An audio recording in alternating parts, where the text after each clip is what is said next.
Continuar falando de cuidados, agora no quadro Doutor Responde desta terça-feira, e o assunto é saúde do coração. Está com a gente aqui no estúdio ao vivo o médico cardiologista Felipe Barbosa Amaral, que vai tirar dúvidas a respeito aí da prática de atividades físicas que podem ser inimigas do coração. Já te pergunto, doutor, te desejando boa tarde, bem-vindo, né? Obrigado. O frio tem a ver com alguma coisa de perigo aí de forçar demais e aí complicar a saúde do coração? Boa tarde. Boa tarde, Rodrigo. O frio ele é um fator desencadeante de algumas complicações cardiovasculares, né? A gente tem ele como um dos precipitadores de infarto agudo do miocárdio. Então, não contraindicamos a atividade física durante o frio, mas recomendamos que seja feita de maneira adequada, com vestimentas adequadas, apropriadas para a temperatura em que a pessoa vai se expor. Porque ele é, sim, em pessoas predispostas, um fator desencadeante de síndromes coronárias, né, de infartos. Porque às vezes pessoas que não chegaram nem lá na terceira idade, depois dos 60, que são atletas muitas vezes, né, praticam atividade física e infartam, morrem no coração. Por que isso acontece, doutor? Na verdade, existem várias causas que podem levar ao óbito, à morte súbita em pacientes muitas vezes jovens e até atletas com bons desempenhos esportivos. Nós temos a mais conhecida delas, que é a síndrome coronária, né, o infarto agudo do miocárdio. Ele acomete pessoas rígidas, né, pessoas que são fisicamente bem treinadas também. Essas pessoas não são isentas desse risco. E tem outras doenças que são muito mais comuns do que a gente imagina. O grande público não as conhece, como por exemplo a cardiomiopatia hipertrófica, que é uma condição genética, a pessoa nasce com essa doença e ela desenvolve alterações cardíacas que podem precipitar a morte súbita. E acomete 1 a cada 500 pessoas, ou seja, não é assim tão raro. E a principal causa de morte súbita em atletas. Esse tipo de situação pode ser detectada num exame preventivo, aí, doutor, ou não? Com certeza, Rodrigo. Existem vários exames, na verdade não muito sofisticados, exames básicos na triagem cardiológica que são feitos, indicados por um cardiologista em uma consulta, isso conforme a idade, conforme o tipo de atividade que vai ser realizada.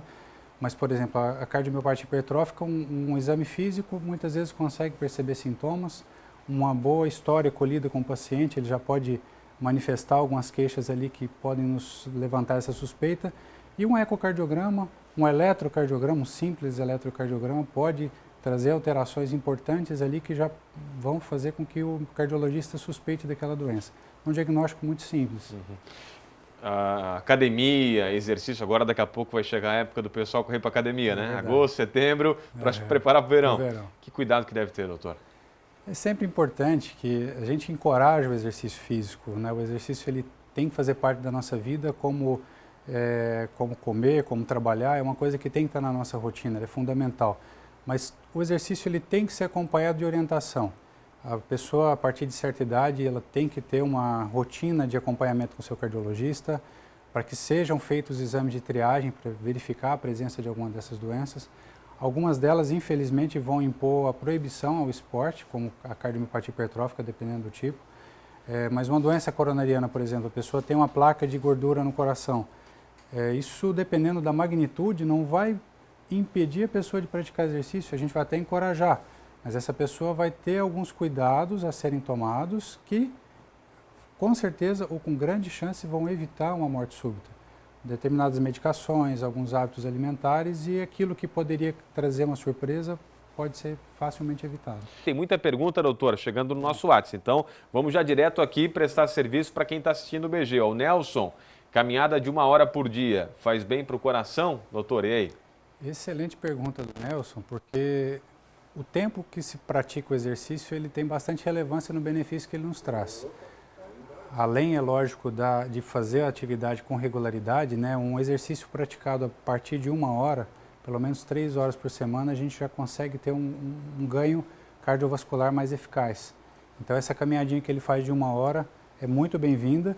É importante que ele faça ela em uma intensidade também que lhe traga algum cansaço, que ele se exercite realmente, que ele não simplesmente caminhe muito tranquilo, que é lógico que se ele colocar um pouquinho mais de intensidade, o benefício vem com mais força. O cansaço é bom, então? Um pouquinho de cansaço é bom. Mais uma pergunta aqui, ó. Jéssica, tenho 28 anos e sinto meu coração acelerar sem estar fazendo nenhum esforço. É normal isso aí, doutor? Então, tem várias condições que podem causar isso, desde de situações mais simples, como algum tipo de transtorno ansioso ou o estresse, né? Mas é importante que seja investigado, né? A palpitação, a sensação do coração acelerado sem atividade física também pode corresponder a algo patológico. Algumas arritmias, elas se manifestam dessa maneira. Então, é interessante que ela procure a assistência médica para que faça exames. E sugiro até que, caso ela sinta essa palpitação, essa aceleração, ela tente ser atendida naquele momento, porque algumas arritmias são muito furtivas. Às vezes a gente não consegue fazer o eletrocardiograma no momento que a arritmia está se manifestando. Então, é uma boa ideia que ela vá a um pronto-socorro caso ela esteja sentindo isso, para que a gente consiga documentar. Boa dica, doutor Felipe, aqui para a nossa telespectadora. A Regina está perguntando, meu esposo fez uma cirurgia de válvula e agora sente as mãos e os braços dormentes. Por que isso aí, doutor? É normal ou não? Bom, a rigor não teria uma correlação direta da cirurgia da válvula com a dormência, né? As cirurgias valvulares, elas são realizadas para tratar doenças das válvulas cardíacas que comunicam câmaras do coração. E essas cirurgias, elas não costumam trazer qualquer tipo de alteração neurológica, né? Então, a perda de sensibilidade, uma parestesia, que a gente chama em medicina, teoricamente não deveria ter relação com isso. Acho interessante também uma avaliação com o colega que operou, mas uma avaliação com o neurologista também é muito bem-vinda nesse caso. Mais uma pergunta aqui para o doutor. Isabel Machado, um abraço, Isabel. Como é que faz para prevenir doenças do coração? A principal forma de prevenção qual que é, doutor? Principal forma de prevenção, na verdade, é uma pergunta bastante ampla, né? Eu não consigo dizer isso para ela com uma palavra só. São várias coisas, é um conjunto de condutas que a gente tem que ter no nosso dia a dia e essa prevenção ela vai acontecer naturalmente, né? Várias coisas acarretam doenças cardiovasculares. Então, uma alimentação saudável, uma alimentação pobre em gordura animal, atividade física regular, a frequência ao médico regularmente também é muito importante. Como eu disse, às vezes nós temos um paciente que é atleta, que tem um bom condicionamento físico, que se julga totalmente rígido, saudável, ele pode ter uma condição que, se ele não for procurar, talvez a primeira manifestação dela vai ser uma morte súbita ou um mal súbito. Então, a frequência a um cardiologista, a um médico para assistir essa pessoa também é fundamental. Daí é tarde demais, né? Tarde demais. Ir fazer aqueles testes de coração, enfim, isso, em quanto tempo é recomendado, doutor? Uma média aí?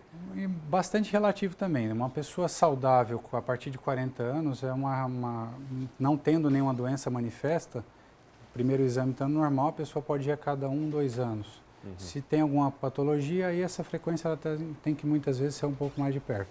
Mais uma pergunta aqui para a gente fechar, o doutor responde, o Sassá. Tem muita gente que gosta de comer uma carne gordurosa, aquela picanha, né? Aquela gordurinha é difícil de escapar, né? Qual porcentagem de fazer mal para o coração? Não faz bem não, né, doutor? Não faz. Fala que faz, que eu vou ficar feliz. E não faz? Não faz bem, infelizmente. Não faz ou faz? Não faz. Não faz mal a gordurinha? Não faz bem. Ah, não faz bem. Na verdade, assim, a gordura animal, né?